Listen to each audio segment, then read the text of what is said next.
Hi, I'm Christy and welcome back to my channel. In today's video, I'm here with my April reading mid-month wrap-up.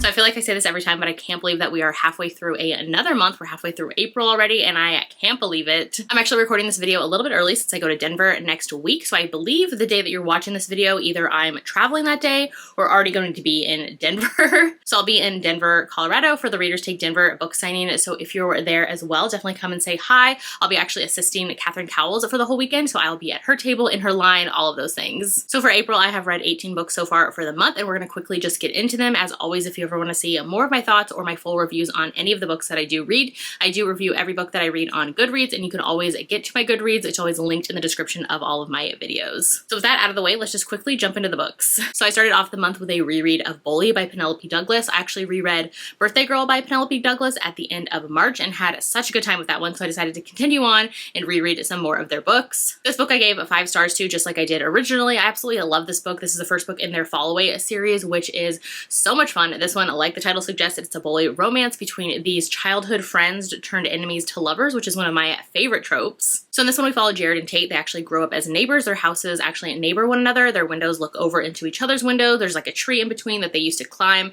in between to get to each other's houses back when they were friends. So this one, they've grown up as neighbors. They were childhood friends, and then they turn into kind of enemies, or he treats her not so nicely. Definitely that bully aspect comes into play when they became teens. She doesn't understand why he hates her, and so it kind of goes from there. I absolutely love this one. It's so fun being back with this series. So I decided to reread this one, not only because I love Penelope Douglas books, but also because Pirate Girls just came out. So I'm about to start that soon. But that's the second one in their Hellbent series, which is a second generation kind of spin-off from the Fall Away series. So the OG couples in Bully and in the Fall Away series, their children are now getting books in the Hellbent series. So I decided, you know what, I want to like fully immerse myself and just get back into that world. So it was so fun doing that. So yeah, 5 stars for Bully. Next, I had an audio ALC of Only for the Week by Natasha Bishop. So this one I ended up giving 3.5/4 stars. This was just a super fun like vacation fling, all those summer vibes in a romance. In this one, the heroine is on her way to Mexico for her sister's destination wedding, and things are a little messy because not only is the heroine's sister's groom her ex-boyfriend, she's also kind of secretly seeing the best man for the week that they're on vacation together. This was just a super fun, like friends with benefits, only hooking up for the weekend type of setup. Absolutely love the hero in this one. We have a lot of other like wedding antics and family dynamics and kind of friendships and the whole like bridezilla moments with her sister's wedding. So yeah, this one's audio just recently came out and it was so good and so fun. So yeah, 3.5/4 stars. All right, and then I ended up binging a fantasy romance series. So I binged the Kindred's Curse series by Penn Cole, and I had such a good time with this one. This is a Kindle Unlimited series. So the first book is Spark of the Everflame. So I'd actually been seeing this book everywhere, and I decided to jump into it because I know there are currently 3 books out. The 4th book comes out in June, and so I decided, you know what, this is the perfect time to binge it. So the first book is Spark of the Everflame, and I gave it 3.5/4 stars. This book definitely feels new adult, and we have kind of like a sassy heroine who says what she wants, gets into trouble because of the things that she decides to just jump into or the things she says. In this book, we learn about the world and how it's set up. There's basically humans and mortals there, as well as these descended. So basically in this world, many millennia ago, these 9 immortal siblings came down to the mortals world where they had left behind their own world because it fell into destruction. So they came to this world to kind of set up and live. So while they were there, each of the siblings fell in love with the mortals, and so they decided to give up their kind of immortality to be with these mortals and tie their lives together. And so from them have come the descended, which was basically just the children of these magical immortal siblings mixed with mortal people that they fell in love with. And so that is the descended, which now they're kind of like treated like royalty. There's a bunch of houses, they have a lot of magic, they have powers, and so they kind of rule over the humans or the mortals. So in here, the heroine's just kind of learning more about their world. She's a healer, and so she's kind of just figuring things out. Her mom recently went missing,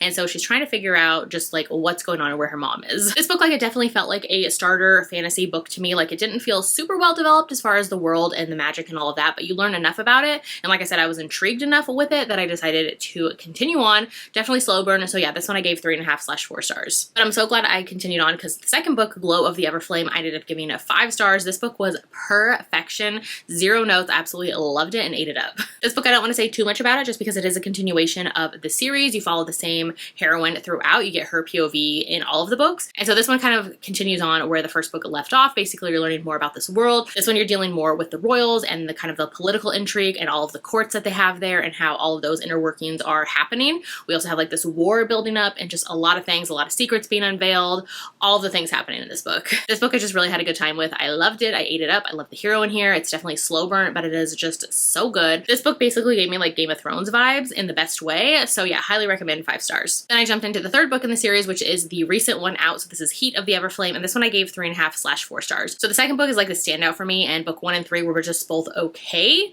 Book 3 in particular, like it just felt very, very long. I felt like it could have been broken up possibly into 2 books. There was just so much happening in here. This book, again, I don't want to say too much because we're following the same heroine, the same story. But in this one, we get just kind of more exploration of the world. We get to go traveling more and meet new characters, kind of all of those things happening. Like I said, I gave this one 3.5/4 stars. I feel like the pacing was just a little off on here of like some things we'd follow and spend a lot of time with, where other things we just kind of brushed over quickly. There's just a whole lot happening. I felt like the heroine's becoming a little bit too overpowered.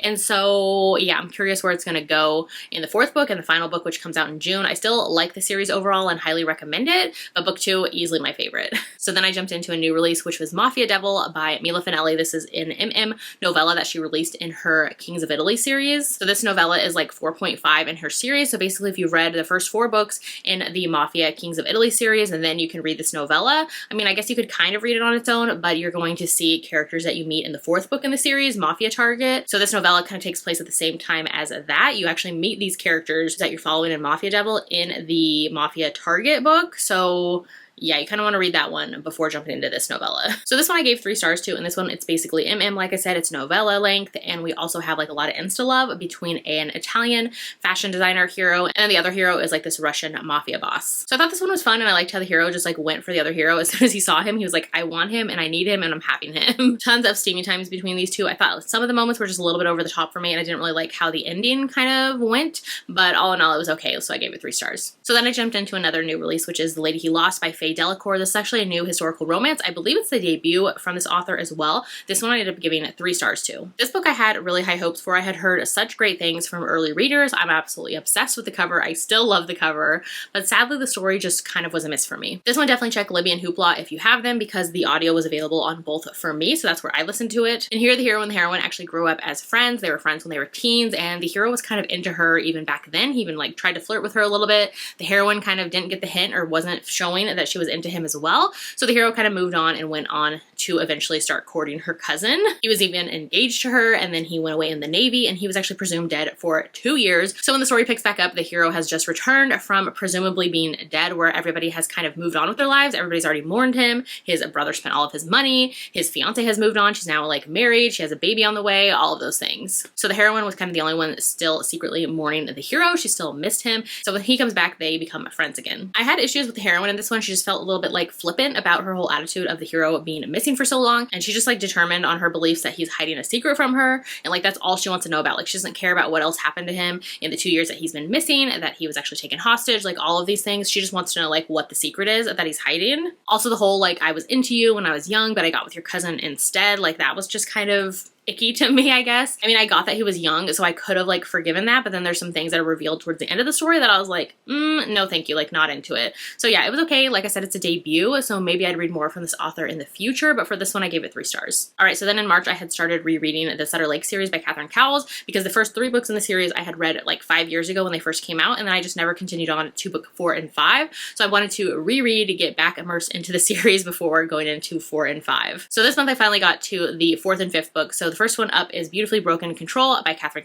Like I said, this is book 4 in her Sutter Lake series. So this book is actually probably my least favorite in the series. I ended up giving it 3 stars. Basically in here at the beginning of the story, we see the heroine kind of working with the FBI to take down her father for some crimes and stealing of money that he did. Like he stole millions of dollars from clients. So we see the heroine helping to take him down, and she has a lot of guilt over like how it went down, her like taking down her father. She also feels guilt over the fact that her life was so privileged and they had a lot of wealth, but it was because of her father stealing from these innocent people. So she has a lot of guilt over that, as well as after it's found out that she like helped the FBI take him down, like a lot of people in her social life, like her friends, her family even, they kind of put all the blame towards her and kind of treat her as like an outcast. So she actually ends up escaping and she goes to Sutter Lake, where she's been living for a couple years. So the hero actually comes to Sutter Lake as well. He's a multimillionaire. He owns like a tech company and he wants to buy a kind of home in Sutter Lake. He has best friends who live there. And so he comes there and he meets the heroine because she is mutual friends with his best friends. So at first he's kind of into her, but he also feels like she's super mysterious and she's obviously keeping something from his friends. So he's feeling like protective over his best friends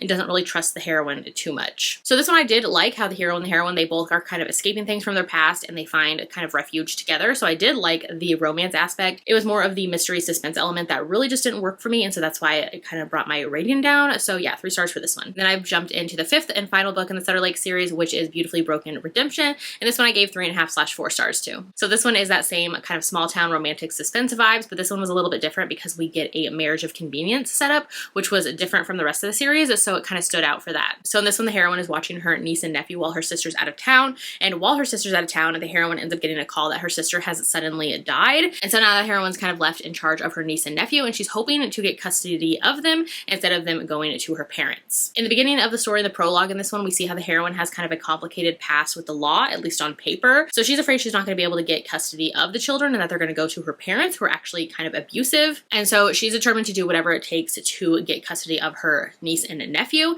So around the same time, the hero, he's actually kind of volunteering / a co-worker as well at the shelter that the heroine helps out at. And he overhears her talking about her situation. And so he kind of offers up this like marriage of convenience and is like, well, I could just marry you. This one I really liked the hero and how super sweet he is, how he goes out of his way to fix up his house and make sure that the children and the heroine as well feel like safe and secure and they have everything that they need. A lot of the story in this one does deal with the custody battle, so I feel like that kind of took away from the romance. But yeah, 3.5/4 stars for this one. Overall, this series was super solid and fun to binge. I feel like overall I gave them like 4 stars. It was just super fun to get back into a Katherine Cowles series, especially like one of her early ones, and just seeing like how far she's come since. That was like really fun. All right, so next up I jumped into Salt to the Sea by Ruda Sol. This is a historical fiction. It's actually like a young adult historical fiction. So I read this one because Tori from Novel Life, she has like a historical fiction book club on her Patreon, and so this was the April pick, so I decided to give it a try. I had actually never read this author before, but this one was sadly a miss for me and I gave it 2 stars. This one I feel like the writing style is just not going to be for me. I probably won't pick up anything else from this author going forward. It was just a very chaotic, a lot happening, a lot of characters. I felt like we didn't really get moments to kind of take in the whole story. I just wasn't interested in it at all, sadly. I went into it kind of blind. I didn't know what it was about at all, and it just wasn't for me. So yeah, 2 stars on to the next book. All right, so then I jumped into Falls Boys by Penelope Douglas. This is the first book in their Hellbent series, which like I said earlier, their second book in the series, Pirate Girls, is coming out, or it's already out now that this video's up, but when I reread it, it wasn't out yet. So I decided to reread this one just to kind of get back into that world, into that series. And so this was a reread and I gave it 4 stars just like I did originally. This book is the first book in the Hellbent series, which like I said is a second generation kind of spin-off series from Penelope Douglas's Fallaway series. And so I decided to do a reread of this one. This one very much has Wrong Side of the Tracks vibes and forced proximity, and I had a good time with this one. Like I said, I gave it 4 stars originally, and that's what I gave it again for my reread. The audio is available on Hoopla and Libby, so check there if you want to give this one a try as well. All right, so then I jumped into the highly anticipated, I feel like everybody's reading this book, everybody's loving this book, Wild Love by Elsie Silver. This is the first book in her Rose Hill series. So this book I fully expected to love and eat up. Sadly, I feel like I'm in the minority for this one, but this one didn't work for me and I gave it 3 stars. This book, like I had really high expectations for it. I also just heard like so much praise, so much hyped up reviews, all of the good things. And so I went into this one with high expectations and it sadly just was like disappointing to me and I had such a hard time with it. It was actually like the first half of the story. I was about to DNF it. Like I was not enjoying it, but I decided to kind of continue on because like I said, everybody was loving this book. And so I was like, okay, maybe I'm just missing something. So I continued on. I will say the second half got better for me, but it was just kind of like a blah overall. Basically, this is the start of a new series. So this is a small town series. We have a billionaire hero. He kind of owns this like recording and production studio. We also have brother's best friend. The heroine is the younger sister of the hero's best friend. They kind of all grew up around one another and they had this kind of like frenemies vibe their whole kind of like childhood and teenager life, but the hero has always been like pining after her. So now the heroine is back into the small town because she recently lost her job, and while she's there she starts working for the hero. This one is super bantery, but I was just never really pulled to either of the characters. So this one's also described as a single dad romance, but it is like like with a twist, everybody kept saying. And so when I read it, I don't know, I don't really see it as a single dad romance. It was kind of a miss for me. Basically in here, the beginning of the story, like this 12-year-old girl shows up at the hero's doorstep and she's like, hey, you're my biological dad. And so he's like, excuse me, what? And then they find out like he donated sperm to a sperm facility like when he was 19 years old, and she is the result of that. And so she had like a mother and a father. She was living with them. Her father passed away though, and her mother is suffering from depression and kind of found or shows up at the hero's doorstep. So I don't know, it didn't really give me single dad vibes. I just wasn't a fan of kind of that whole plot and storyline at all. It didn't work for me. I actually saw a review after I read this one of saying that it gave them like from Gilmore Girls, like Luke and April vibes, and that's totally the same vibe it gave to me, which I don't know, it's not a good thing. So yeah, I just had a hard time with this one overall, but I feel like the first book in all of Elsie Silver's series I have had a hard time with. Like when I originally read Flawless, I didn't plan it to continue on, but I'm glad that I did because the Chestnut Springs series, I have some favorite books in there, especially Heartless. And so I don't know, maybe that's going to be the case with this series as well, where the first book was just okay for me and the rest of the series will get better. So we shall see. But yeah, 3 stars for me, definitely like a disappointment. Then I jumped into another new release. So I jumped into Older by Jennifer Hartman. This one and Wild Love actually came out on the same day, so I decided to get to both of them. So this one I enjoyed more and I gave it 4 stars. This one Jennifer Hartman kind of always delivers on a slow burn and angsty, and here we have age gap, we have forbidden. The hero in this one is actually double the heroine's age as well as the father of her best friend, and then it gets even more complicated because the heroine was kind of taken in by her best friend and her best friend's mom. She lives with them because she came from an abusive family, and so now she's living with the daughter of the hero, and so she's going to see him a lot more often than she would have if she wasn't living with his daughter. This one does start off kind of slow and it just has this very like melancholy vibe to it, which just really works for me. This one also takes place in the mid 90s. I think it starts off in 1995. So I was here for like that whole scene. I love the whole like 90s alternative music in here, like all the things that I love. I grew up as a 90s kid, so this one's just like really worked for me and spoke to me. Definitely slow burn though, so just know that going in, but I just loved the kind of like forbidden elements. Felt like this couple was definitely meant to be. I liked seeing their story. I kind of wish we got a little bit more towards the end of seeing them kind of happily together and publicly, because a lot of their relationship is kept a secret. So I wish we got a little bit more of that in the end, but overall I really enjoyed this one and gave it 4 stars. All right, so next up I had an audio ALC of Midnight of Ashes by Tessa Hale. This is the second book in her Dragons of Ember Hollow series, and I absolutely love this one and gave it 5 stars. This book, like I said, is the second book in this Dragons of Ember Hollow series, so you definitely need to read the first book first because that book ends on a cliffhanger and we're kind of following the same existing story, existing characters, so definitely read them in order, but I highly recommend. I love the series so much. Both books have been 5 stars for me this year. So this book I can't say too much about because it does follow up kind of the story and the cliffhanger from book 1, but basically this is a paranormal Why Choose Dragon Shifters Fated Mates series where we have a heroine and then her 5 heroes, and I'm just like absolutely obsessed with the series and eating it up. This book we get to see and learn a little bit more about some of the heroes' backstories. They have a lot of trauma to them. We also get to see some other dragon hordes as well as a dragon council and kind of just all of these things that are kind of building up more of the world around them. This one I had just such a fun time with and seeing more layers to all these characters. We get some super steamy times again. We get a little bit of group activities as well, which was unexpected and fun. Again, even though I just told you that book 1 ended on the cliffhanger, tell me why I was super surprised, jaw dropped, like shocked when this book again ended on a cliffhanger as well. Like I knew it was going to happen, but then when at the moment it was happening, like what the moment was where we get the cliffhanger, like totally shocked, and I can't wait for book 3 now. So highly recommend this whole series. If you've already read book 1, this second book comes out on April 19th. Then I jumped into a new historical release of Wake Me Most Wickedly by Felicia Grossman. This is the second book in her historical romance series where it's basically like fairy tale retellings. So this book I ended up giving it 3 stars to. I had also given her debut 3 stars as well, but that one was like a Cinderella kind of gender bent retelling, and so Cinderella retellings aren't really my favorite, so I decided to give this one a try as well to see if I liked this one more. I kind of felt the same about this one, so I'm not sure I will like read more from this author in the future, but we shall see. Basically, this one is a Snow White kind of gender bent retelling, Snow White and the Huntsman. And the one thing I do enjoy about this series and this author is that it is a historical romance Regency London setting, but we're following like Jewish community and Jewish characters. So I really do appreciate that diversity in a historical romance setting. So this one we're following the hero and the heroine. They're kind of like the common people, and so the heroine actually owns a pawn shop, which I thought was